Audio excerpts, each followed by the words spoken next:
Lads, 201 Podcast, the only show where Corey Perry is actually liked by a majority of its hosts. How are we, gentlemen?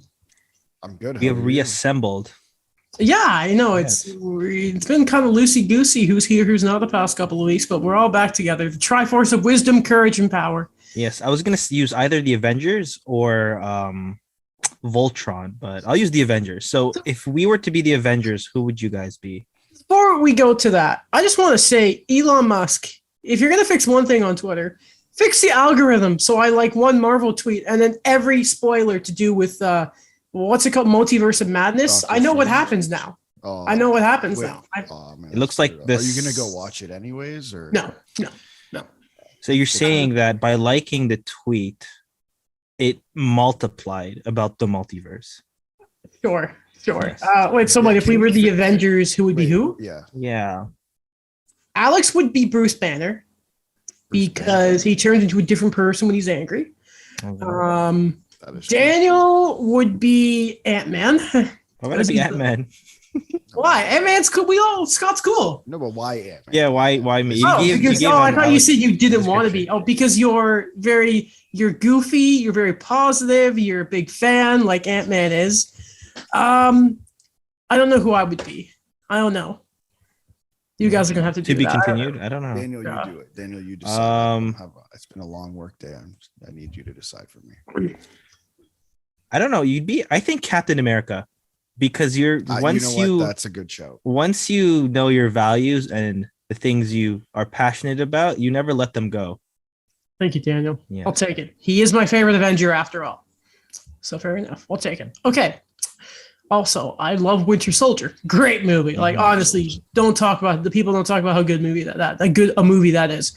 Gentlemen, before we talk about the playoffs and going through every series, because what's funny is this is the first time in the playoffs I think Alex has been on the pod because he missed last episode. Yes. And the gap since then there's been 3 Leafs games since we last recorded, for example. He's a changed man. Yeah, I know. Yeah. Well, I mean, the playoffs do that to people. But before we get to that, guys, there's a few things we have to go through. 2 personnel changes, and I want to preview tomorrow because tomorrow's the NHL draft lottery. Get excited, people. But first off, news of the day. Absolutely shocking. The New York Islanders have fired Barry Trotz, the Eggman. I can't. What was your guys' reaction when you heard the news? Because I was stunned. I was caught off guard, to be honest. I was just sitting there and I saw it before Friedman retweeted it. Oh, they were that ahead of it. I'm like, yeah, that's a first, right? Considering Roger Sportsnet. Because it sucks for your TV. I had to do it. But no, I was so surprised. I feel like I was one of a few who were still high on the Islanders, where it's like, guys, I think we're coming back next year and we're going to see a similar team to what we've seen the last 2 years. But I guess Lou Lamoriello has other plans. And if Lou Lamoriello says he has other plans, he has other plans. It's just the way the world works. Daniel. At first, I think I was shocked that it happened because I think that he's done an amazing job, Barry Trotz, with the Islanders, and there were a lot of things going on that I think were beyond his control that led to the dismal finish for the team. But at the same time, what I'm feeling now is it's a Lou move, and we will never know why he did it, to be honest, like all the other past coaching changes he did with New Jersey, because it's Lou Lamoriello and it never leaks to the media. Well, I think today he was directly asked, and he's like, I'd rather not say, which people are speculating about that. Friedman sort of not reported, but has a theory that maybe it's just a pure thing of players maybe wanting a new voice. Yeah. My first question was, is this centered around Matthew Barzal in some way, shape, or form? About him not being maybe the player we all expect him to be, but then you think, who have some of his line mates been? Oliver Wahlstrom's been up and down and hasn't worked. I just think I don't look at the Islanders and think we have a coaching problem here. They start with that massive road trip, which is sort of that out of Barry Trotz's control that you mentioned there, Daniel. Do you think of some of the decisions they made? They lose Nicoletti. Now, like Noah Dobson's had such a great breakout year, but that Devon Taves deal doesn't look good for the Islanders. Those 2 seconds, and look how good Taves is with Cale Makar in Colorado. Leaving Eberle exposed, re-signing Palmieri after having a bit of a disappointing stretch with the Islanders, and then Eberle gets claimed in expansion. It's just, Barry Trotz, in my opinion, might be the greatest systems coach we've ever seen in the game of hockey. I've never seen such a negative reaction to a coach's firing than I saw on Islanders Twitter today. I can't think of one. Yeah, no, it's surprising. It's surprising, right? Because, like, why like you said, Adam, like, was Barry Trotz the problem? It's not like his system has proved to be like Ovechkin has some of his best years under Barry Trotz. Right. So it's not like his system purely pulls back offensive capability. Now, maybe it doesn't work with Barzal, and people have sort of said maybe Barzal's the type of player that needs less coaching. He's more free-flowing. Then I think, okay, does he need a Marty St. Louis type? If I don't even want to come to Montreal, Barzal, come have you, please. But is that the thing? And this is what's so annoying, as you guys said, we're not going to know because Lou just won't let us know. No, I won't. So apparently Barry Trotz is going to take some time. I believe it was Freeman may have said that apparently he might be interested in the upper management position. I mean, he's been coaching for how long? What's it? So Nashville, Washington, and now the Islanders. Like 3 teams only in his entire career. Right. That's pretty. I'm trying to think. How many did Scotty Bowman do? Montreal, I think Pittsburgh, Detroit. I think so. I will double check. Yeah. For me, the surprising part of it was what you said, Adam, is he's a system guy. Yeah. And when I think about that, the way the team was built, that's signature Lou Lamoriello for me.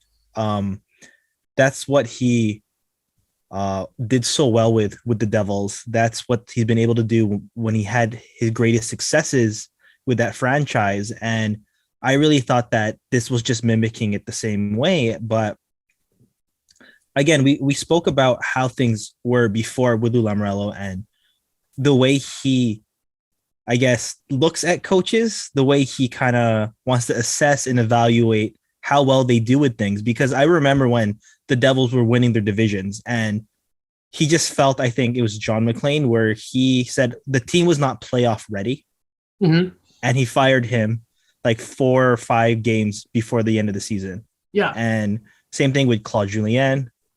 Same thing with other situations there too. So it is just a signature Lou thing. But at the same time, I think this really does establish that one of the best coaches right now is going to be on the open market. Maybe he does take that upper management role, but it's weird for me because I don't know what the Islanders' next step would be from this. Mm-hmm. Just to confirm, for Scotty Bowman, he started with the Blues, went to the Canadiens, Sabres, Penguins, and then finished off with the Detroit Red Wings. And that's all as a head coach, in St. Louis included? Yes, sir. So, I mean, it speaks to Barry that he's been around for so long. And yeah, I'm looking at, I was thinking of another longtime coach, Joe Quenneville, Blues, Chicago, Panthers, and that's it. And unfortunately, he'll be hired again probably this summer, which is going to be a shame. And I hope the Islanders don't do that. So was he from Colorado? No. Yeah, right? Who? Joe Quenneville? I don't know if that was as a head coach. Let me double check. Because I was only looking as a head coach. I don't care about assistant. Oh, okay. Yeah, he was an assistant for 3 seasons in Colorado/Quebec. Okay. Mm-hmm. That was 94 to 97. Did they win any of those? They won in 2002. The Avalanche? No, they won 96 against the Panthers. No, I mean their second one I was trying. Okay, so second one. 2001, yeah. 2001. Okay, so he was there for one of them. Yeah, because they won the year after they got the year after they relocated. Yeah, I think it was the first year they relocated. That's insane. Yeah. Anyway, okay, where else can we go for? So anyway, I think it's useless to speculate about who the Islanders could pick up because we won't know. Yeah, it doesn't matter. We won't. There are candidates out there. It's just funny to look back a couple weeks ago, Daniel, when we did that little segment talking about, do you know what? So these coaches that won't be brought back. I really didn't. I thought Barry Trotz had him and maybe John Cooper, the safest jobs in the league, more than like Jared Bednar. I thought he had the safest job in the league. So to both of you, we'll start with Alex and Daniel. Who is a team you could see Barry Trotz landing with? Let's say it's a head coaching job for argument's sake. Oh man, I think to me the obvious answer was, and I didn't even realize it at first, is Seattle. And with all due respect to Dave Hackstall, it did not work out this year for them. And you know, the biggest thing there was their goaltending. Their goaltending wasn't great. And there's probably more than one reason for that. Philip Grubauer doesn't just magically drop off the face of the earth. Mm-hmm. And I think if you're ownership or if you're Ron Francis, that's the first call you make right now. I think that's very fair. Daniel. Yeah, I think I had two teams. So for me, I also thought Seattle because there's a lot of veteran guys out there. And what we saw with Barry Trotz was when he went to the Islanders, he got the most out of these guys that I didn't really view them as these game changers that he perceived them as. Like I think of a Josh Bailey or the emergence of an Anders Lee. And I think the Kraken have those elements. You know, he has his own guy there, like Jordan Eberle. He still has Jaden Schwartz out there. But the other team I think about are the Red Wings. And it's also because Barry Trotz likes that system. He likes to establish what he wants there. And I think Steve Yzerman would give him that free reign to really see what they have with the young guys and establish a system and an identity. Why'd you say Jaden Schwartz, by the way? When did him and Barry work together? Oh, no, I meant like Jaden Schwartz as in like, there are guys like capable, good players. He's kind of like he's a capable guy. It just you getting the most out of him. Not to say that he was with Barry Trotz before. I'm just saying he's an example of like a Josh Bailey type of player. He's like a middle six guy that maybe you could get all-star numbers out of him with the right coach. You're marrying every coach to Detroit, eh? But like, I mean, once Barry Trotz is there, you know, Barry Trotz is the type of guy that he puts other coaches' jobs at risk. I'm looking at some other teams, by the way, and by the side note, when's this Marty St. Louis extension coming? Can we hurry that up, please? So I was thinking of I'll put my phone on do not disturb. I'm sorry. Never forget when I did that. Then I looked at my phone and Jake Allen was a Hab. My favorite clip in the show's history. My first team I thought of was the Winnipeg Jets. Apparently Barry Trotz is from Manitoba. And here's another little wrinkle. So apparently stuff in Winnipeg seems to be calming down. Shifley has 2 more years. Dubois has some more term before they have to either lock him up or trade him. Barry Trotz's system is relying on players buying into the system. If Barry Trotz, at the same time of bringing him in, he can either bring the Jets together, make a Hellebuck's job a lot easier, and they can be a force in the Central again, or you really realize, goddamn it, Winnipeg, Barry Trotz can be the guy that exposes if Wheeler and Shifley really want to commit to winning at every level. So I think they'd be a great one. Also, Philadelphia, because, I mean, again, who can bring in the defensive system more? And, yeah, open check. If you're going to splash, coaches don't go against the cap. So go do it. I was going to say maybe the Devils, but apparently Jack Hughes really likes Lindy Ruff, which is weird. So I guess so Lindy Ruff is staying there. And I was gonna looking at some other teams, and like Anaheim obviously have the team option. I don't know if the Sharks are okay with Bob Boughner, but do it. Vancouver could be another one if they don't figure it out with Boudreaux and he goes somewhere else. So yeah. I mean, listen, or Golden Knights, Vegas, that could happen. Listen, I think every coach is looking over their shoulder today, with the exception of 2. John Cooper and Jared Bednar, depending on how the playoffs go. Yeah, when they lose to Minnesota in the second round, like my bracket says. And maybe Rod Brindamore. Yeah. Okay, let's add Rod Brindamore. I'm okay with it, unless they lose. But I don't know. That's Rod. Let's start with the Bruins game. Okay. Because I think I should probably, there's one more thing I wanted to mention. Okay. Not even a year after he was hired, Pierre Maguire has been let go No, Pierre. by the Ottawa Senators. I don't like that people are completely jumping on a man who lost his job. Now, financially, I'm sure he's doing fine. Apparently, his old NBC contract was massive. And I'm sure it's not a good feeling to be let go so clearly, but people are indicating maybe that was such a good sign of him being a Melnick type of hire. But I'm sure Pierre Dorian's happy because that's good for his job security. Yeah, and I'm sure Pierre Maguire, someone will call. Like maybe not a team per se, but I'm very sure NBC, or not NBC anymore, someone on television will be calling him.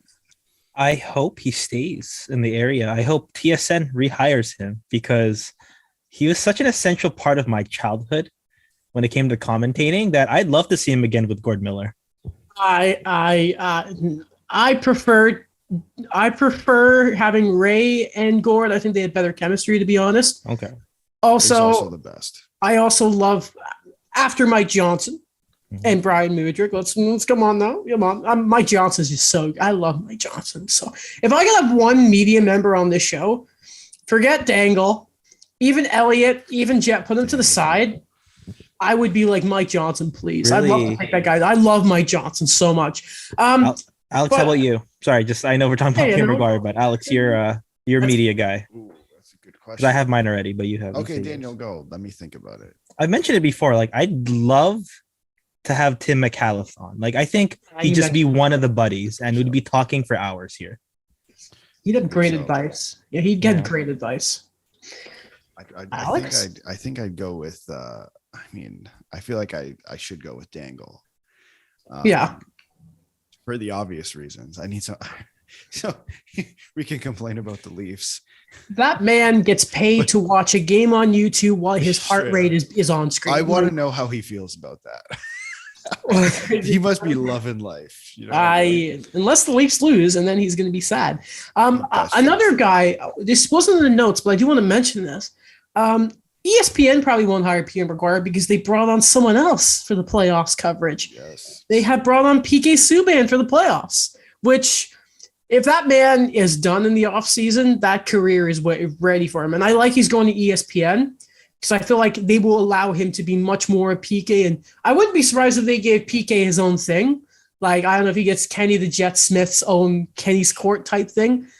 I think, plus the American market, he's a smart guy. Mm-hmm. I love that he's doing that. Even though if Petrie gets traded, I'd really like PK in Montreal. But I think what a great hire. Hire. So natural for me. I became a huge fan with him during the pandemic with the podcast he came out with. He was excellent as a host. The jokes just were so good. My favorite one was, I think, when I told you he had Steve Dangle on and he talked about how he met The Rock for the first time and he said DJ, and then Steve just lost it. He's like, you call him DJ or Dwayne? Right. And then PK is like, yeah, I'm not going to go up to him and go like, hey, The Rock, what's going on? I think that's what, oh God, who's the guy? You think that's what Vin Diesel calls him and that's why he quit 10 because he's like, stop calling me The Rock? It's DJ. Anyway, that's the only pop culture reference you're going to get out of me today. Okay, seriously though. For PK, if I'm a Canadian medium company, I'm calling him as soon as possible. Oh, Rogers are probably slapping themselves right now saying, oh, we should have gotten them. Oh, we should have. No disrespect to the guys they have on, but I'd love to see PK and Kevin Bieksa just doing their thing. Right. Defensemen just shoving buddies. Yeah, Best dressed award. Well, PK would just take it in man, or just I just imagine you switch broadcasts and you like in one broadcast you got Lundqvist on MSG and then you go to ESPN and there's PK and you're like, oh, this is just unfair. I forgot why I had my hat on because my hair looks like crap. Anyway, the draft lottery is tomorrow. We'll bring this up quickly. 6:30. I'm thinking we do this, guys. Okay. Are you guys free tomorrow night around the draft lottery? Yeah, should be. What time is it? 6:30? I think it's 6:30. Yeah, because Mike obviously wants to watch it with me because he wants to get my reaction. So I'm thinking we can do not live stream it because I don't want to go through that again. We can do. We get into the call. I'll have to Which double check call? with Zoom Mike call? because Zoom obviously call? I said yes to him first, and I want to make a plan. And Mike's being like, "What are you talking about?" And then we post that onto YouTube. Sure. Okay, So it's well, like after the You- lottery. No, Yeah. during or Yeah. after no, the we watch the lottery together, we record it, and then we post it after the lottery. Oh, okay, got Sure. it, got it. No, not like a post reaction. Like, how do you guys? Because I'm either going to be happy or too sad to host. Well, you know that if the house fell to 3, I'm not going to be. Your video just goes off. It's just gonna, yeah, I just hang up.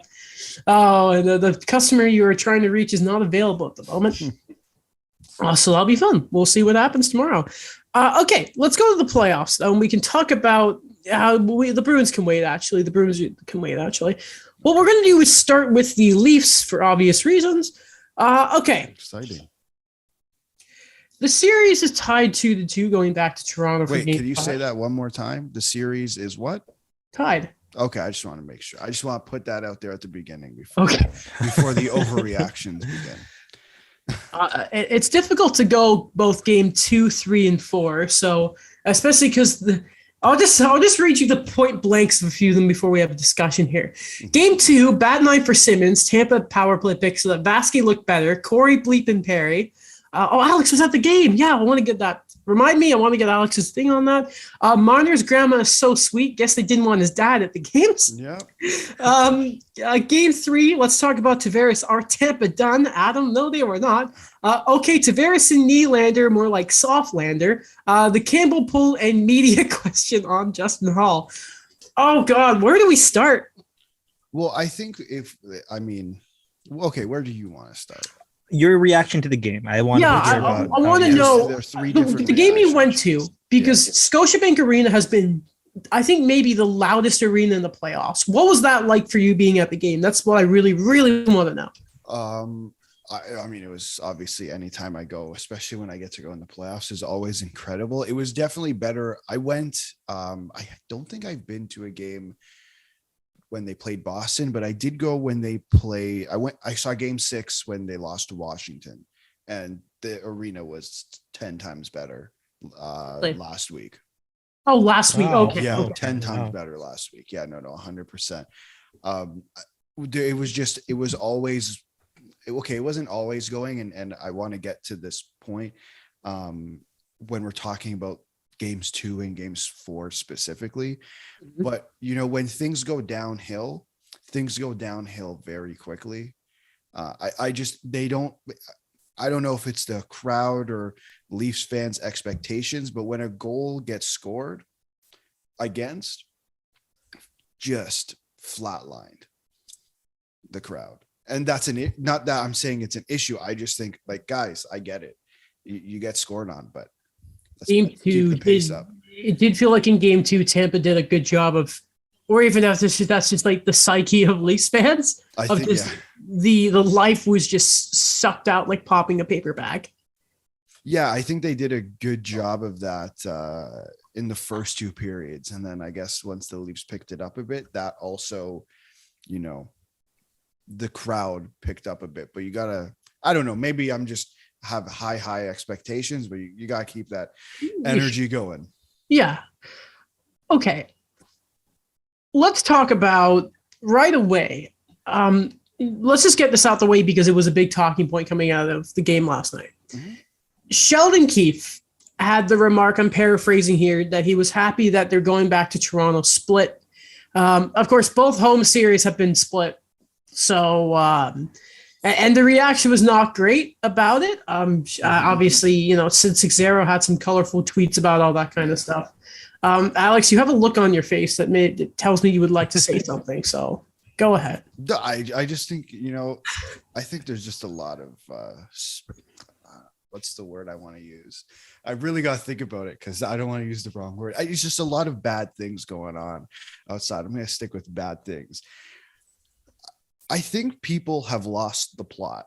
Like, genuinely, I think people have genuinely lost the plot simply on the fact of, do you understand the team the Leafs are playing against? I mean, this fans of the team and fans of other teams who are watching this series. Do you understand who the Leafs are playing against? I think the three of us can say yes, because we I don't know, I'd say we're reasonable human beings. They're playing against the back-to-back Stanley Cup champions. They're playing against the best goalie in the world. Igor Shesterkin's going to win the Vezina, and I've had him to win the Vezina. Andrei Vasilevsky is the best goalie in the world. He's second. He's second, but no, he's the best goalie in the world. I have the stats to prove it. It's just it goes on and on. He's the best goalie in the world right now. Like, is Buffon retired? Exactly. Don't disrespect the Tampa Bay Lightning by not crapping on them first off when they lose, because that was going on too. There was just excuses going around, but we'll save that for later. It is 2-2 against the back-to-back Stanley Cup champions. Were you expecting? I'm not defending the players. I am saying, look at the team you're playing against. Also, what do you want Sheldon Keefe to say? Sid, idiots on Twitter, what are you looking for Sheldon Keefe to say? I said it. I think we had this conversation on the podcast because Adam, I think you were saying that you thought Sheldon Keefe should have been harder against the Leafs. I think it was before the 8-1 game or 7. It may have been the 6-5 OT loss against Florida. It might have been that where you said you thought that he should have ripped them, or in a way ripped them in the media. And I said, you can't do that again. You've done it multiple times this season. Mm-hmm. Again, you can't. Are you kidding me? Are you real? I want you to think about this for a second. Would John Cooper, is John Cooper the best coach in the NHL right now? I think you win back-to-back cups. Yeah, he pretty well have that. Is John Cooper ripping his team in the media? What did John Cooper do after 5-0 against the Leafs?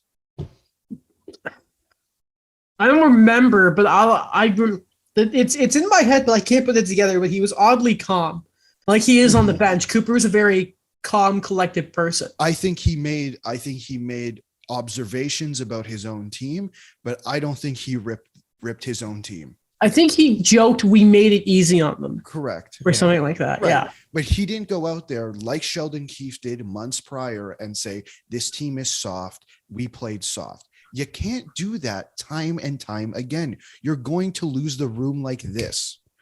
So I asked the people on Twitter, what on earth did you want Sheldon Keefe to say? Did you want Sheldon Keefe to say, yeah, you know what? Justin Hall is our worst defender. Okay, I want you to think about that. I want you to think about that for a second. Did you want him to say that? So Steve Simmons was the reporter, right? Allegedly. Yeah, I don't allegedly. know. I haven't there was a reporter that people are saying was Steve Simmons asked, why did you play your worst defenseman in a game? Was it a game you had to win? Or something along those lines. And then I think Sheldon asked, who's our worst defenseman? Guy says Justin Hall, and Sheldon goes back and says, that's your opinion. That's a case of like, you got to defend your players there. And listen, Justin Hall was not amazing. No. But I mean, I think there are players that deserve more criticism than him. But no, I get what you mean. Yeah, it's not if you do it, if you're in the room, like, listen, I really think there's a different message in the room right now. I don't think he's yelling that soft and purposeless crap right now. But I definitely feel like the players felt a bit of anger after, because he can't put in that performance, right? But the Leafs they're in a weird position because they're in a series right now where momentum doesn't exist. You know what I mean? Because you have Tampa that are amazing after losses, and Vasilevsky especially. And then you have the Leafs who just seem to, I don't know how to describe it, but they just come out at the start of every other game to start. And it's just, we're not going to give the Tampa Bay Lightning any breath to start a game here. Or it's the flip night where they take too many penalties and then Tampa bite. But then on those other nights when the Leafs are well, the Tampa Bay Lightning can't score on the power play. And it's just sort of, you just have to keep playing your game in a way. And like, what's it going to do for Sheldon to go out and say, do you know what? Jack Campbell was awful tonight. If only we had a say. No. It's the playoffs. You cannot do that. When was the last time we heard a coach rip their team in the playoffs? Also, if Daniel, I'm going to let you speak. Just one more thing. If you genuinely believe that the message that Sheldon Keefe is throwing out there in the media is the same message that he's throwing out there in the room. Oh my God. Delusion. Straight delusion. When NHL coaches, noted tellers of truth. Daniel, go ahead. Yeah, I kind of agree with that. That we've mentioned that Sheldon Keefe's been very in the past, like he has called people out. He's called out the play of the players before, but at the same time, like it is the balance of what I've mentioned before is what did I call it? The balance of the F bombs. Remember in the doc series and in All or Nothing, and remember he just kept using it so many times that the message just sounded the same over and over again every episode. So I think that and we don't know what's going on in the locker room, but if he's going to drill into them what they need to do, especially after a really bad loss in game 4, balance it, because I don't think that you're going to be able to get out of these guys if you just go hard on them. And I think with John Cooper, it is different. That I think he's just earned it that he could just be like, well, it's a bad loss. What are you going to do? Because he's gone through the ringer so many times already with this team. He's gone through embarrassments. He's gone through the wins. So I think it's just different there. With Sheldon Keefe, there is that pressure, but personally, I think he's handling it well, especially for playoff games, that he's been able to still speak to the media, give them something to write about, something to talk about. But there is a bit of a balance there, and I'm not concerned either. Like it's split 2-2. Everyone thought the Leafs were going to get swept. Come on now. No, those are the extreme people. Okay. Listen, the extreme people thought they were going to get swept. Listen, I'm not. Listen, am I concerned for the Leafs? Yes and no. Because I'm concerned. It's the same way I'm concerned for Tampa. I don't think Matthews has scored since game 1. I don't remember when. I think did Marner score in game? Yeah, he did. I'm pretty sure. Or game 2. Tavares has gotten worse as the series has gone by. And I think William Nylander, listen, that play in the second period where he didn't go in to avoid getting hit, that made me mad to watch. And I'm not a Leafs fan. That effort, I don't care if it's 5-0. That cannot, if I'm his teammate, I don't care if he scored 2 goals after. If I'm his teammate, I'm thinking when Matthew was in that, I think it was game 1 or 2, when he threw that hit to open up the play for the bunting goal. If I see him doing that, if I'm Matthews and I'm doing that, or I'm Morgan Riley, and then I see Nylander avoid getting hit, I'm like, I can't say what I want to say because we can't swear on the show, but I'd be like, what, William? What was that about? So should we talk about Mr. Tavares, the captain? Before that, I'd just like to say about William Nylander and that effort. Yeah. John Tortorella would never allow that. I mean, man, if I was Pierre-Luc Dubois' teammate, I would have said many mad. Like I don't think it was that bad because that was a whole shift of like that. I think Nylander just worse because it's the playoffs. But anyway, I mean, it's the least smelliest of either crap, to be honest. But let's start with Tavares. We can circle back to Nylander in a second. Because I think Tavares is I think John Tavares, game 5, I think is the most important game of his career. And I don't think I'm exaggerating by that. He has to show up. I mean, I don't necessarily think it's the most important game of his career. I think it's his most important game as a Leaf, 1,000%. I mean, he hasn't looked great, but I mean, some of the comments are a little extreme. We don't have to get into that, but no, he has not looked particularly fantastic this series. I will admit that. I really need him. I really want the Leafs to have more of that secondary scoring. This series has been a great battle between the fourth lines, by the way. I love the energy, love the scoring.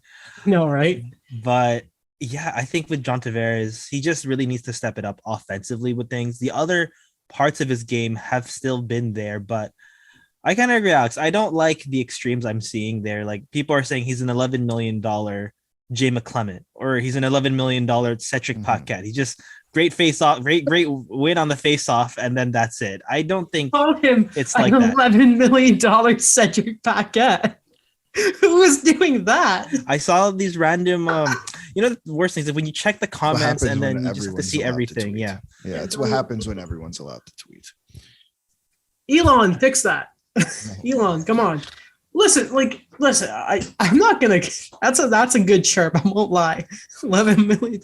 Listen, I think there is still a standard. Like his play away from the puck has always been like one of the strong points of his game, right? I thought in Game 4 he was getting away from it a bit, and his face-offs were taking a big hit. Listen, there is a standard with. I think is John Tavares a top 5 paid player in the league? He might be, because I'm thinking what McDavid, Carlson. I could go check right now. Panarin, yeah, please do. Might be. He 1,000%. Let me just say this one thing. I'll throw it to you. Listen, when David Kampf is scoring like every other game, you're like sweet. But like the production you're expecting from your second line, especially a night that Nylander and Tavares are put back together, like David Kampf shouldn't be outscoring you. I was and that's a big part of that is on Tavares. I don't love him because he, you know why, but didn't give us a meeting, bastard. But it's just like it makes you pull your hair out. Like, we know you're better than this, Johnny. Come on. Yeah. Right, so I have the number, by the way. Okay, yeah, so please. He has tied with Drew Doughty for 5th at $11 million per year. Yeah, I forgot about that. Doughty got million. Great. I listen. I'm not going to defend John Tavares. He has not been. He's not been good. Like, it's just a fact. And you're right. I think I think last night it was definitely his worst game. I think the first two games where they played at home, I did not think he was that bad. Again, yes, he's not putting up the points. He has 2 assists in 4 games. That's 1,000% not good enough. Mm-hmm. Especially when, I think sometimes we look in that, especially in the bottom 6, and we say, well, they're not putting up the points, but they're doing this. That's not, it doesn't work necessarily, in my opinion. It doesn't work the same in this situation when it's John Tavares, mm-hmm.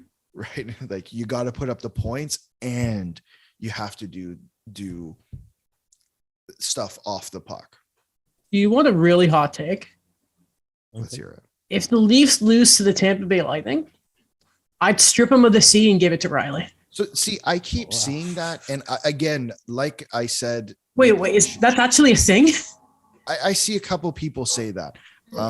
But they're just Leaf fans. It's not like anyone to take seriously. Okay. I see that and I say, okay, once again, just because I think it's a Toronto thing. Uh-huh. I really think it's a Toronto thing where the expectation is, and it's not like he's not out there every single night. If you remember towards the back end of the Dion years, there were times where Dion or Phaneuf wouldn't go out to the media. And that was the biggest story in the world. I don't think I think our perception of John Tavares is very different than the players. Simply I think if you're stripping him of the C, why? Because there needs to be, it's not just that. There have to be wholesale changes if they lose. And I think a part of that is, because listen, here's the thing. I believe. What does wholesale changes mean? Like, because Nylander's gone. Okay. Mm-hmm. And that's a whole. Okay, so he's gone. I would probably think Campbell's gone, but I don't know if he's coming back anyway. That's a big question. I think the rest of the series is going to be big for him. Sure.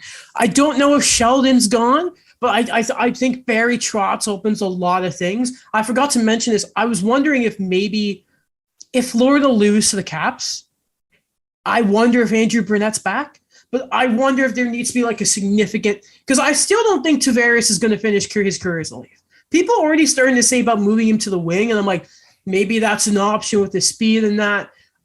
Listen, we've seen it in other organizations like San Jose, And I'm just, by the way, how weird is it that he was almost a Shark? We're having that conversation. $13 million. 13. I mean, he turned it down. That's wild. What a man. I love it. Come to play at home. Respect for that. But I just think it's just, there has to be changes. And as captain of a Canadian team, just call me crazy, he's got to be held to it. There's got to be consequences. Okay, but I think it's different. Okay, so why did they change captains in San Jose? They didn't make the playoffs.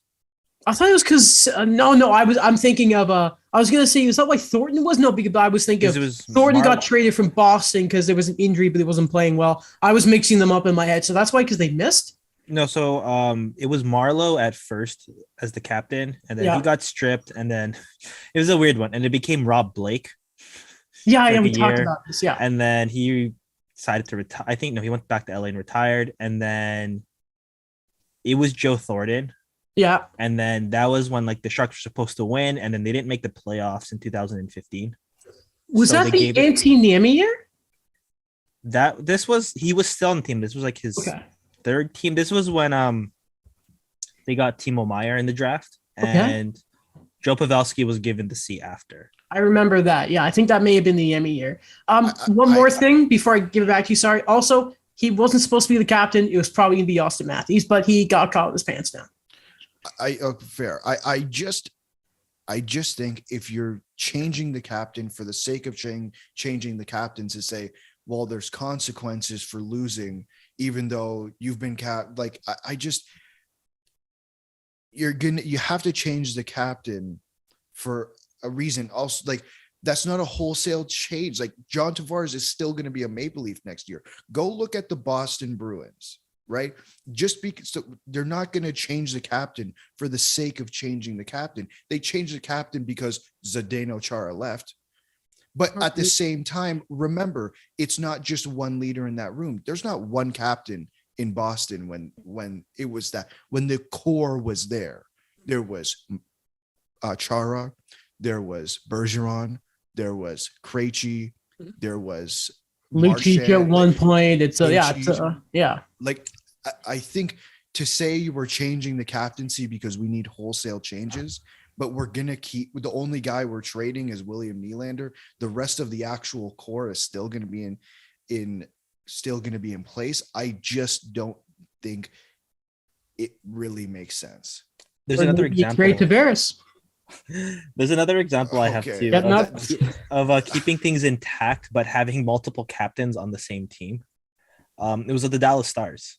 So it was Mike Modano, Darian Hatcher, Mike Modano again, and then Brendan Morrow. That's weird. Yeah. Friendly reminder: it is 2-2. Am I getting ahead of myself? Yes. Anything else on the Leafs we want to go to, because we have been going a while and we have a lot of other series to talk about.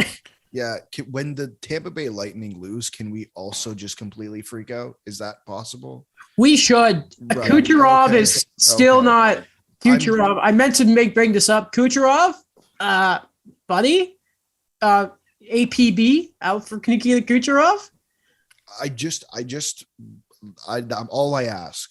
Either let's not freak out every time the Leafs lose, or let's just freak out when Tampa Bay loses too, because I'm mentally exhausted by reading. If Tampa loses, Braden Point should be the captain. I agree. Man, honestly, if Stamkos hadn't scored last game, I would be ready to have that conversation. We're gonna make it a thing. Listen, I'm telling you, man. Watching the NBA, I'm holding the Stars accountable now. No more of this gummy bear stuff. Okay, Daniel, do you have anything else on the Leafs, or? I'm just confident for Game 5. As you should be. Yeah, it's gonna be fun. No, you're not allowed to be confident. Oh, Daniel, sorry, I'm not confident. They've failed for 6 years, so therefore, just because they lost the last game, you're not allowed to be confident. All right. I don't make the rules. Twitter does. I am indifferent to Game 5. Exactly. So if we're freaking out if Tampa lose, we better be freaking out if Carolina lose. So the Bruins have come back since Jeremy Swayman came in and then have tied the series up. First off, I want to give a shout out to Joe Foley, who is the NHL worker who I think does the timeout stuff, has some sort of penalty box role. During, I think it was Game 3, a piece of the glass fell on his head. He was stretchered out. Apparently he's okay, and I think he's supposed to return to the series actually. But that was scary. don't bang the glass if you're at games. It's a rule. Don't bang the glass. And all around the Bruins bench, they were banging the glass. Don't do that. Idiots. Anyway, another one where I'm like, are Boston done? Adam, no, shut up. Okay, so here's what's really bad about Carolina losing, especially going into game 4. Obviously, Lindholm was not playing. Neither was Charlie McAvoy in game 4. So the Bruins have lost their top pairing. And the Canes are starting to melt down a bit, especially Tony DeAngelo. Who needed to change his diaper when he threw a stick at Brad Marchand at the end of game 4. Also their leading point scorer right now. Tony D? Mm-hmm. Wow. Really? Mm-hmm. Do you have all of it up right now? I have it on my other computer. Yes. Who's their leading goal scorer? Probably 7. Nino Niederreiter. Oh, how many? 3 goals. I wouldn't expect that one. Who's after that? I think Aho has 2. Trocheck and Aho both have 2. How many does Svechnikov have a goal, or is he off the list right now? He has a goal. Oh, okay. So they need to pick it up. They need to definitely pick it up. Another great story from that game was Bergeron and Marchand, Pasternak too. Those guys, as they sort of always do when the Bruins need help, they did the Bruin signal, and they came in. Bergeron and Marchand are just the way those guys step up in big moments. I don't know how many players in the league can do it like they do, especially in the playoffs. It's a little jealous to watch, to be honest. Yeah, when Bergeron scored in the first period, it was just so seamless that they're doing what they need to do right now for the Bruins to get back in this. They have it. I think that there is that momentum shift in this series right now. I think just Carolina right now, they're a bit teetering off of it. They're getting away from their game, and I don't know, like Antti Raanta has been pretty solid up until this point. So we'll see how it goes. But man, Boston, we've said it so many times. I didn't expect them, like, we don't know how the series is going to go. I didn't expect them to win, but even when they lose this much more depth in the playoffs, they're still able to find a way. Yeah, and I think it comes down to when you look at Boston, I think a lot of it comes down to the core and the years of development in terms, not necessarily of skill, but of the culture in the locker room, which is my biggest thing with a few teams over the years. But with Boston in particular, they have that winning core there, even though they've lost pieces, right? Chara's gone, Crew's gone. You look at Lucic for that time there as well. That's what's going to keep them winning, even if they're not necessarily on paper the best team. And I think that's what we're finding out. I think the first start of the series, it was sort of Carolina were dictating the way the game was played, but the Bruins have this knack for slowly chipping away at guys. And you saw it. I cannot pronounce his name. The other Carolina goalie was playing earlier in the series. I can't pronounce it. Kochetkov. When him and Marchand were slashing each other, you're like, okay, cool. And some people will look at that and think Marchand's melting down. No, that's the Bruins chip away at you. And Marchand's like the biggest example of that. I hated playing Boston in the playoffs. I would have taken them this year rather than the Lightning. But again, it is such a pain. And I think that's why so many people looked at this series and said, okay, Carolina, it might be their year to break this quote unquote drought in terms of beating the Bruins. But Boston's not an easy out. They're really not. There's certain teams in the playoffs that are just not an easy out. And Boston is it, because they will chip at you again and again and again. They needed it. Sorry, go ahead, Dan. No, yeah, that and like the way they know how to cling to the game, if that makes sense. It's odd to say something like this, but it's kind of like a work of art in a way, that no matter, like, they have the core, but no matter the personnel they have around that core, it's just you're like, that's Bruins hockey. They're able to stay in the game. When we talk about next man up and just the way their depth is right now, they're really showing that. Like, I think I didn't criticize it. I just thought the Eric Holla signing wasn't a signing I think about when you lose your second line center. But he's been someone as well too that he's just been able to elevate his game in the Boston Bruins system. Man, respect to the Bruins. At the same time, though, Carolina have no excuse, seriously, to lose that game. If Lindholm continues to be out, and I don't know the exact rules to do with McAvoy, but no excuse for Carolina. They're a team that if they lose, they are another one that are not getting off the hook. I will not let that happen. To another series, I love the series. Let's get the one out the way that very well could be ending pretty soon. The Colorado Avalanche and the Nashville Predators. Okay, well, Connor Ingram showed up in game two and kind of gave everyone a bit of a scare, tiny bit of a scare. Ended up making, I think it was like 49, 48 saves in the game after allowing the first shot of the game, went on a tear until overtime happened, and then Cale Makar happened because God, he's good. Here's what I'm really disappointed about in Nashville when we go to game three, right? Because game one was just a massacre. Game two was a hot goalie coming in. Game three is the big problem here. Nashville are a team that should be fighting for should make Colorado fight for every inch of the ice, right? In that game, it was winnable, game three, for Nashville. But the poor line changes, I think Colorado went 3 for 3 on their first 3 power plays, which, not a surprise. Watch the way they move the puck. No one else in the league does it. I think Nashville really dropped the ball in game 3, especially after how great Ingram was in game 2.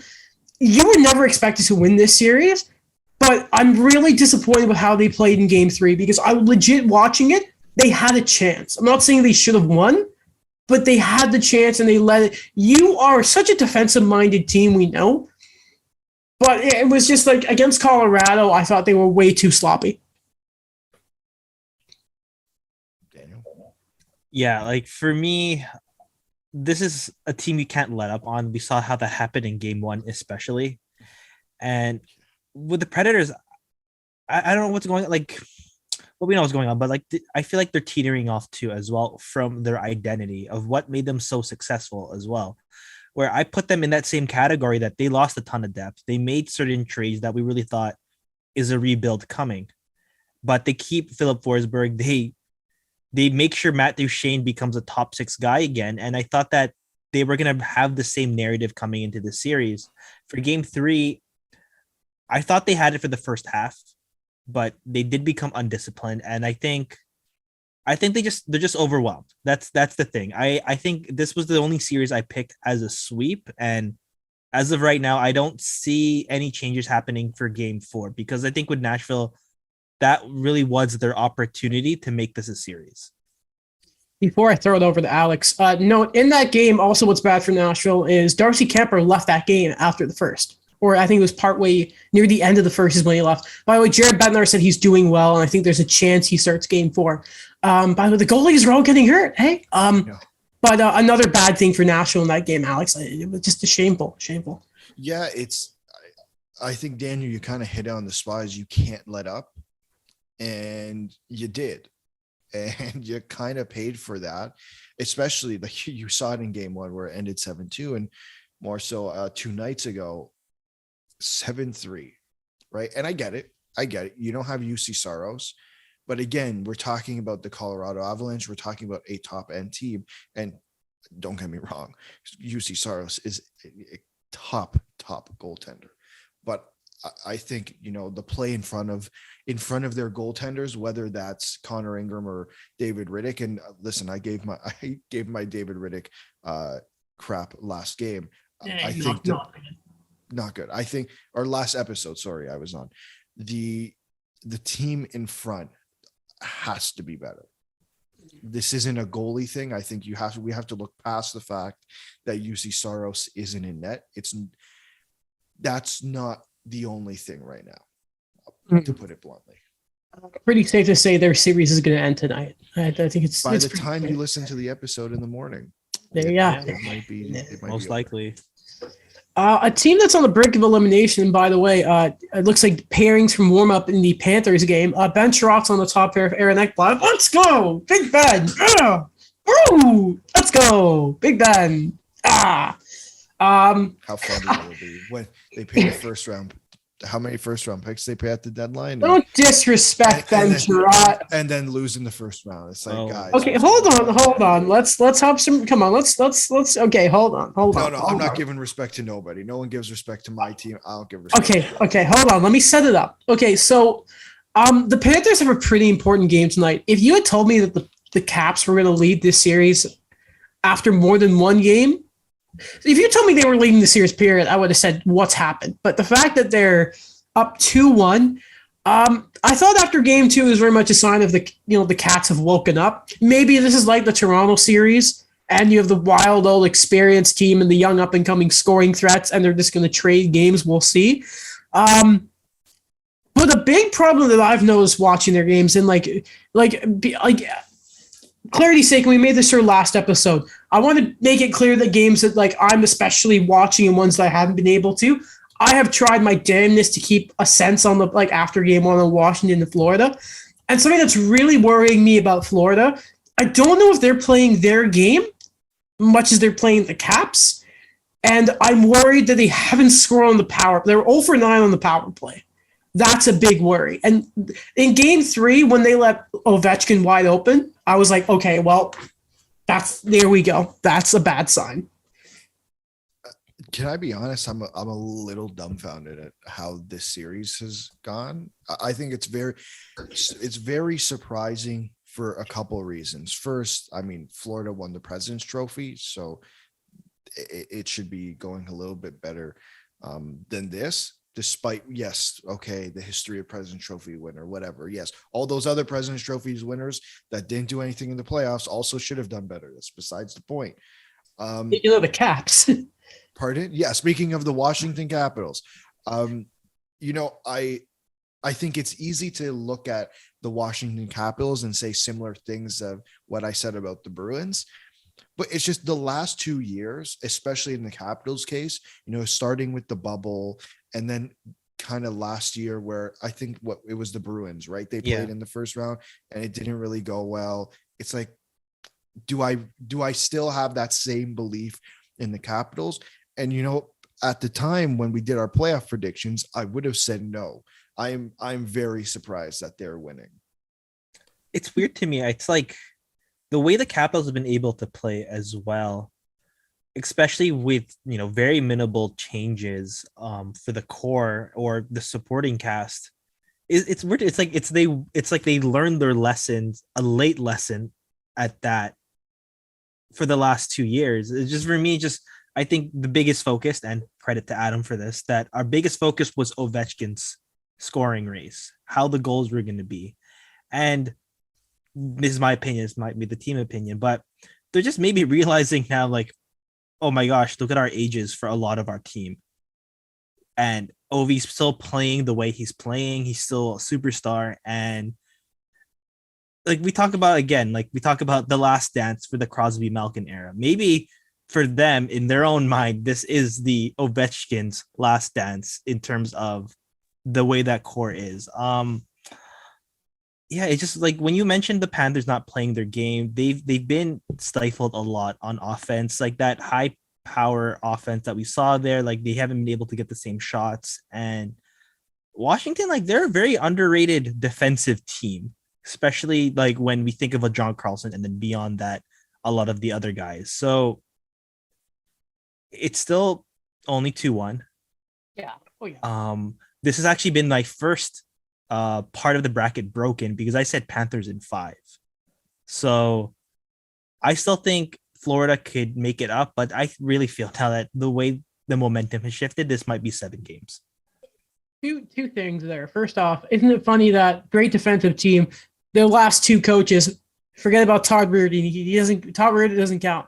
Laviolette and Trotz, 2 former Nashville coaches who are all about defense always. That, and let's all remember here the difference so far in this series from the last 2 years. Once Samsonov came into play in the playoffs, he's been good.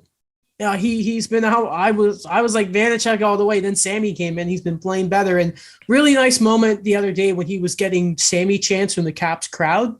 And I know those fans have been kind of harsh on Sammy, and that was a good moment for him. So I'm happy that it seems to be working out for him. But yeah, honestly, you know what? This discussion could be a lot different tomorrow when the series could very well be. Oh my God, there's my mic. Oh, okay. It's doing its thing. Oh, there we go. Oh, we're good. Are we back? It'll disconnect eventually. But like honestly, like I still think the Panthers are gonna win. I don't see it, especially with Tom. With Tom Wilson. Yeah, no, I disconnected it. It's done. It's not coming back. it's not coming back. Okay. Well, especially with Tom Wilson, I think missed a few games. I don't know if he's back yet, but if he's out, then I don't see the Caps making it that much longer. Tom Wilson has played a single game. Let's Okay. find out if he's in tonight. Mhm. But yeah, keep going. I think he left game 1. But yeah, no, it's like, by the way, Ovechkin's been playing great. Age does not affect that man. Like physically, he's also been a massive, A massive. wrecking ball out there. I like that TJ Oshie talked about that when he's like, when Ovi decides to be physical, the team just like he leads the team in that where everyone is being physical now. What was it? He's like, all of us don't have that much skill or goatness in this, so everyone's gotta. It's like what people say about Crosby and like how he never takes a shift off. It's like if Ovechkin's throwing hits, then what are we all doing? I love it. Right. Daily Faceoff updated the lines this morning. Wilson was not in them. So Yeah, so this isn't gonna. Yeah. I don't think it's gonna last much longer. Suspected left knee leg injury. That's from Samantha Pell. And once you put Ben Sherrod on the top pairing, I'm telling you, it works wonders. He's been down and out, and he's gonna come back like he always is. Ben Sherrod, we love him. Noted power play specialist, Ben Sherrod. Yeah, never again. Never again. Never again. Oh, goodness gracious. Minnesota, St. Louis. Okay, Fleury's been a little better since game 1. I'll give you that. Yes. Whatever. Bennington's now in the net in that series because Husso wasn't. They weren't scoring any goals for him, so that was a little unfair. This is the series I watched the least, but I tried to get as much as game 4 as I could. So what I can see from a distance, Eriksson Ek got screwed from a hat trick, which was a shame, but then Kaprizov scored one, so all those hats went for it. Here's what's unfortunate for the Blues and their offense right now is Krug went down. I think Scandella went down again. I think Nick Leddy's down. So their defense is just getting pounded. And yeah, for like games 2 and 3, they forgot how to score. They're a little better in game 4, but I don't think anyone's kind of shocked this series is tied the way it is. But I guess the big question is Binner going to keep it up? Because if Binnington folds, and then if Husso doesn't have the experience and confidence in the playoffs, then Minnesota are going to take this series. Well, Binnington's you guys' first win last night in the playoffs since 2019, which did catch me off guard. Well, because remember, Jake Allen won against Vancouver. I think it was Vancouver. Oh, yeah, he did. Yes. Right. Yeah. Never forget. Never forget that did. And then they traded him. That's the most St. Louis thing. Again, similar to Adam, this is like the one series where it's just been really difficult to keep up personally. But again, it's not surprising that it's tied. I think, I thought this was going to be the most competitive series of the playoffs of the first round. Sorry, where in terms of like, if it's going to go to 7 games, I find it hard to believe it won't. And I really think it could be a coin flip. I think Minnesota has been really good this year. And I think St. Louis has kind of had a bounce back after Daniel correctly predicted they would not make the playoffs last year. So I'm curious to know what Daniel thinks about this series. For me, I think it's been good. I think with the Wild being relentless offensively, it's the same tale of what they've been able to do last year against the Golden Knights. But I think right now there's just a bit more of that confidence, more of that jump in getting the most out of their guys. One thing I'd actually like to highlight too is 2 things that Michael Russo wrote recently. So that is the low-key acquisition of Jacob Middleton when they traded Capo Kalkinen to the San Jose Sharks. He's become so solid. He's on the top pairing right now with Jared Spurgeon, and it's just been able to really kind of like stabilize things, especially the way their offseason went with a pretty good reshuffling of some of their defensemen, especially Ryan Suter not being there on the left side anymore. And another thing too is, and we mentioned it before, but it's just rediscovering that offensive surge he's been able to do and just take that other level with Kevin Fiala. That for as much as we talk about Kirill Kaprizov, Fiala's just playing at that all-star level right now where he is probably going to be gone after this because the Wild cannot afford anybody. So it's just been good that they've been able to get the most out of these guys. You know, Dean Evanson's been doing this the past few years, and I still think the Wild take it. I think I had this at 7 games, but I had the Wild taking it. They need to. They need to for my bracket. I haven't gone to the conference final, so they need to. They need to get a little better. They need to get a little better. Okay, Daniel, you and I trashed Mike Smith, and then he had a shutout in Game 2. And then played great in Game 3 for the Oilers. But then LA go and turn it back around and tie the series last night up a 31 save shutout for Jonathan Quick. I was talking to our good friend Will Baldwin about Jonathan Quick because he was telling me about why Jonathan Quick's an impressive goalie. And he was telling me the way that he was kind of explaining to me that when Stephon White came into Montreal, it was about doing what Carey did and making it easier on his body, right? Will kind of explained to me that the way Jonathan Quick plays is like the flexibility in that there's so much effort almost being put in, and it would make you think his knees would be gravel at this point. But he's been good this series. Like Game 3, I think that was like the 8-goal game. It was the only good part was Phil Deneau giving a stick to a fan who got a puck on his head. It was tough. But like Jonathan Quick, man, is. I think Todd McClellan had that quote of, there's a reason you want guys that have been there before.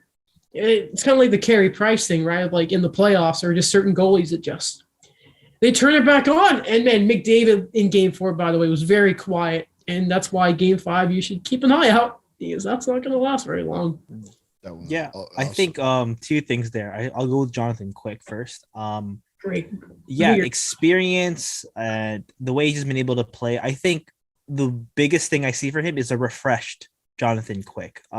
When they were on those cup runs, like the years after that, when they were struggling quite a bit, they didn't really have the most solid backups for him. He was still playing like not Dominic Hasek level of like flopping everywhere, but like he has a pretty aggressive style that they were still riding him for 60 games. And Cal Peterson being there, being a stabilizing force for them, being a younger guy there, they've been able to throw Quick in. We've mentioned it so many times with Kawhi and load management, and then you just let him do his thing in the playoffs. I think Quick's been able to do that recently. Again, it's only Game 4, but Quick's been great. And doesn't this feel like the Leaf series, guys? That it's a back and forth right now in terms of no one's really picking up any momentum. I'll agree with you on that, but I think the expectations are wholeheartedly different for the Oilers, especially considering, Drew Doughty's not playing. Like we can trash Drew Doughty all we want, but don't like he was good this year. Let's not pretend like as if he's not going to turn it up during the playoffs. We're having the discussion about Jonathan Quick. Drew Doughty's not just an exception to that. What's going on with that? You know what I mean? He'd hurt someone in the play. That's the kind of guy Doughty is too. He'd hurt you in the playoffs. Oh yeah, I'd hate and then to he's play not there. It's really bad that I look at the series. I'm like, this feels like the Oilers season in a nutshell. You think they're getting hot, and then it's boom, flatline. So we'll see what happens there. Shout out to Alexi Lafreniere, first career playoff goal, and the Rangers are winning by 1. So we might as well go to their series right now. Game 4 is going to be pretty huge, guys, because the Penguins, they are up 2-1 in the series. You never want to give Sidney Crosby the bounce back after they won that amazing Game 1 and they won all the distance there.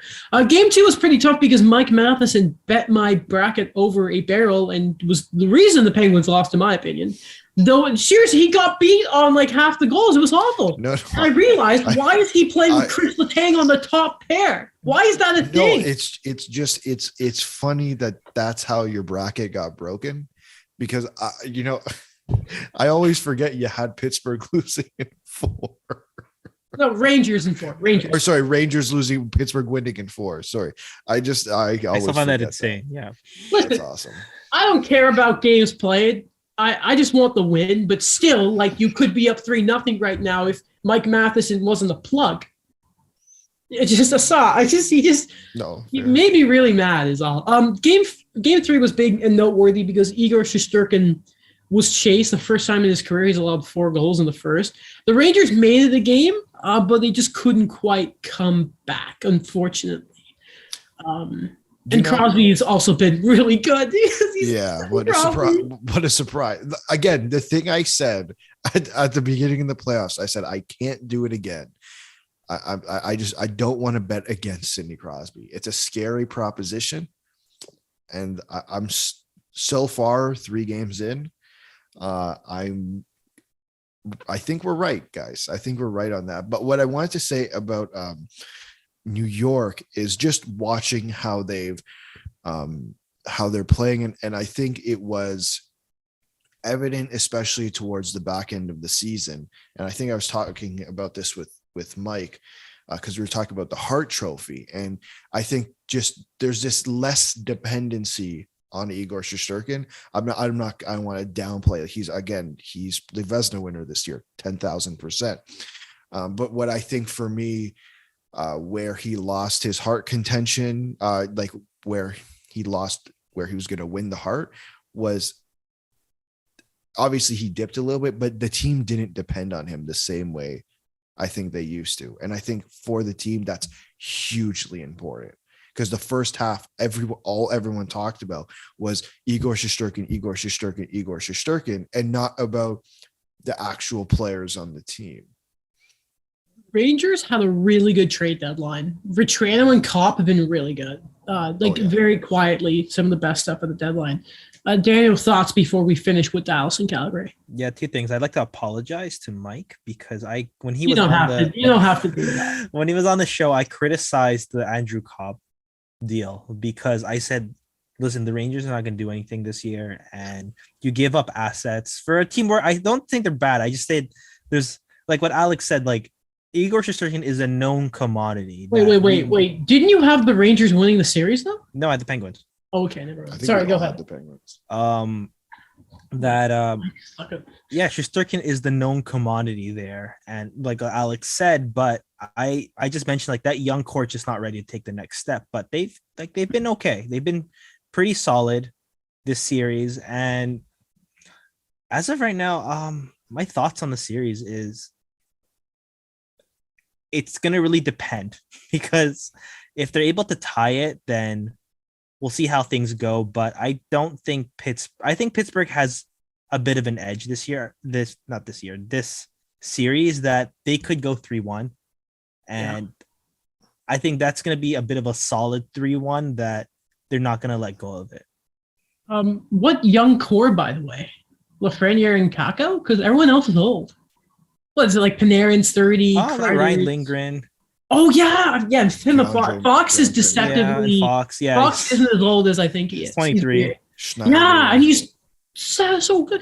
The young defenseman in this league. But you know what I mean? Like, Zibanejad's older. Mm-hmm. Like, the core to me is Kreider, Panarin, Fox. It's mixed. Okay, it's just a little mixed.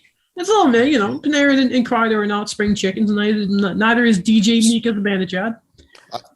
So I'm curious to know what you guys think about this, because I was thinking about it during work today.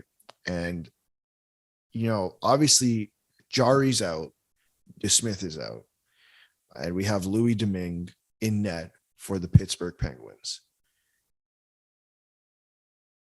If the Rangers don't win the series with Pittsburgh's third goalie in net, good point. Yeah, that's what I'm trying to figure out, because I really value the core in Pittsburgh. Obviously, I picked them to win. I very much value that core. But I think going down to your third goaltender, I think is going to hurt you a bit. And I think we've seen it we're looking at it in Carolina. Now, like 2 games. It's all waiting on Jari, right? Yeah, I think a lot of it is, and I think DeSmith was good enough, but he barely played. Yeah. He got, he needed muscle, whatever's on. And then I love how it was like, DeSmith's good. He may have cramps, done for the playoffs. Like, what happened? But, like, what are we looking at with Louis Domingue, like, from the Rangers' perspective? Like, this is like, they're being served on a platter. And broccoli. Yeah, like, they're kind of being served this gift on a platter. Not that we're sorry. I want to clarify. I'm not saying there's going to be wholesale changes, but it's not going to be a good look if they lose. You insinuating that Louis Domingue is better than Igor should? No. Oh, it's horrible for the Rangers. Oh, absolutely. I'm just okay. I'm just because like that'd be bad. Okay, did we confirm, by the way, who's the backup goalie right now for Pittsburgh? I'll double check. Joe NHL. Joe Smith. NHL. Well, Alex finds that out. Talking about not letting stars get the benefit of the doubt. Johnny Gaudreau and the Calgary Flames are down 2-1 to the Dallas Stars. I don't care if it's a boring. I don't care what Friedman says about not being surprised. There is no excuse that the Flames should be down. The moment Dallas scored in the empty netter in Game 2, 20 seconds later, I got a text from Will saying, "Same team every year." I felt that too. The moment Gaudreau didn't score on that breakaway in Game 3, Johnny Hockey, Adam, was so done. So how are they losing? What's going? I don't care if it's Dallas. I know we said easy out, like they're not easy out, but come on, Calgary, score a goal. Why is Kachuk so fixated on? Oh, who's the guy? The no-name dude he keeps fighting. Not Klinger. Raffle. Who cares about Michael Raffle? Raffle? Okay. Who cares? Legend. You're Matthew Kachuk. Who cares? Go score a goal. I can't believe it. Oh, one thing before I throw it to you guys. Calgary fans, don't turn on Tyler Toffoli, you losers. He's a good person. I have the answer to the goaltending. Okay. It is Alex Dorio, who I can't find where he was drafted, but he split time between the AHL and ECHL this year. Okay. Knowing Pittsburgh. So that will tell you exactly. Domingue will get hurt, and what's his name? Alex Dorio. Dorio will then lead them to the promised line because it's Pittsburgh. I love how exactly. Here's the best part about the Pittsburgh Penguins is half their players don't sound like real people. Exactly. Well, sorry, one more time. What's his name? Alex Dorio.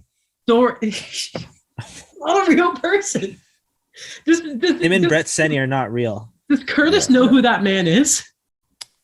Can we just text him over? Text him right now to be like, have you heard of this dude, please? And we're not ending until we get to it. But while he's doing that, Daniel, the Flames are disappointing so far.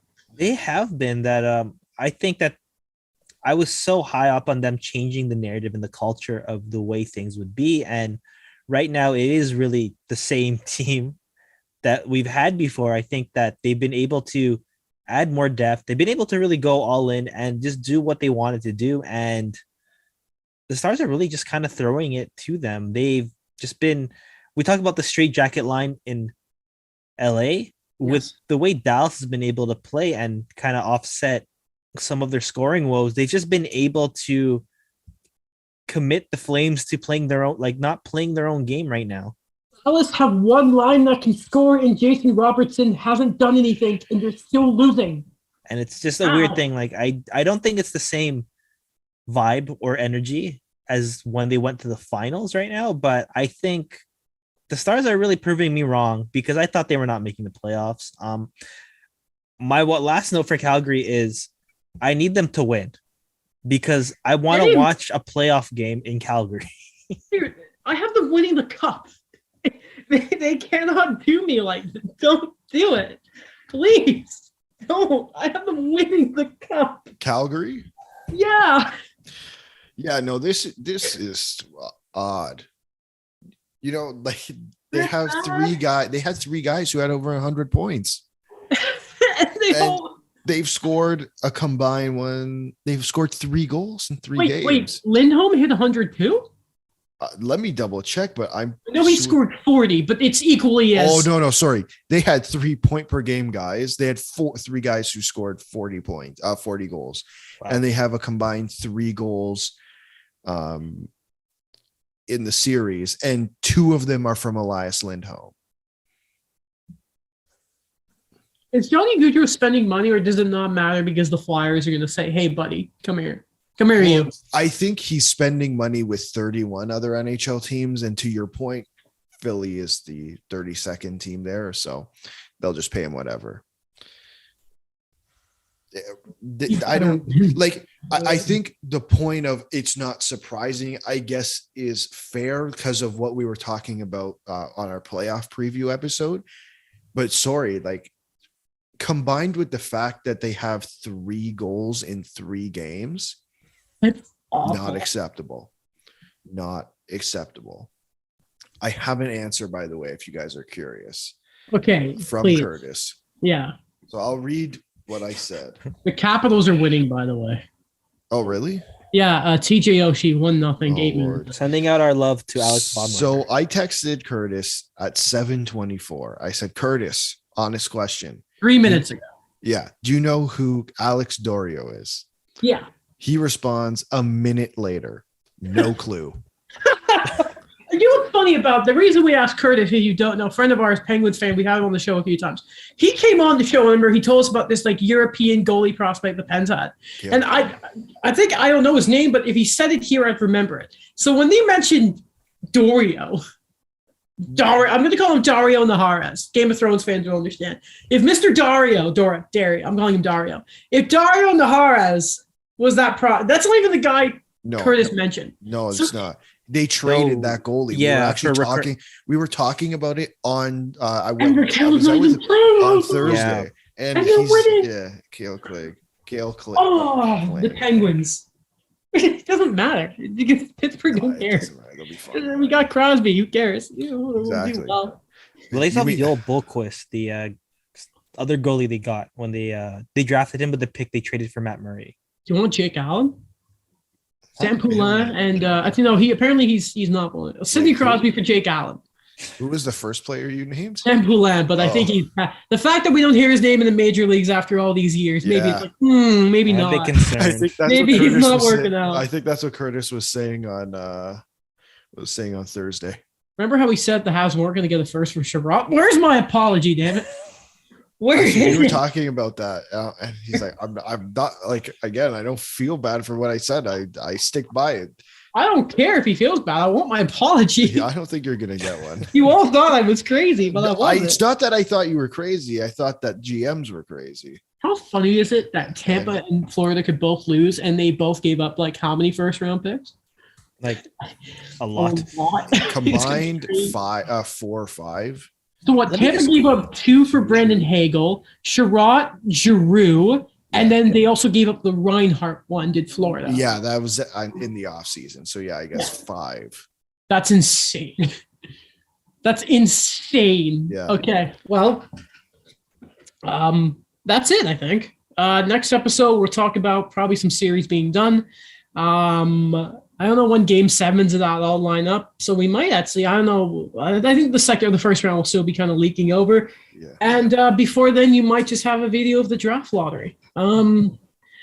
Pray for me, please pray for me. With that, I also have the dentist tomorrow. I don't want to go to the dentist. Thank you for listening. Enjoy the playoffs. We all love the playoffs, don't we? Everyone loves. Who doesn't love the playoffs? Love the playoffs. Okay. Check out all the stuff in the link. Check out the show's TikTok. We love the TikTok. The YouTube version to see all our beautiful faces and my messy hair, Alex's bed, Daniel's hat, championship Raptor. Daniel, who was drafted 2nd overall after Zion Williamson? Ja Morant. That's correct. Mm-hmm. I know that because I looked it up the other day. Anyway, that's it. Thank you. And goodbye. Bye, guys.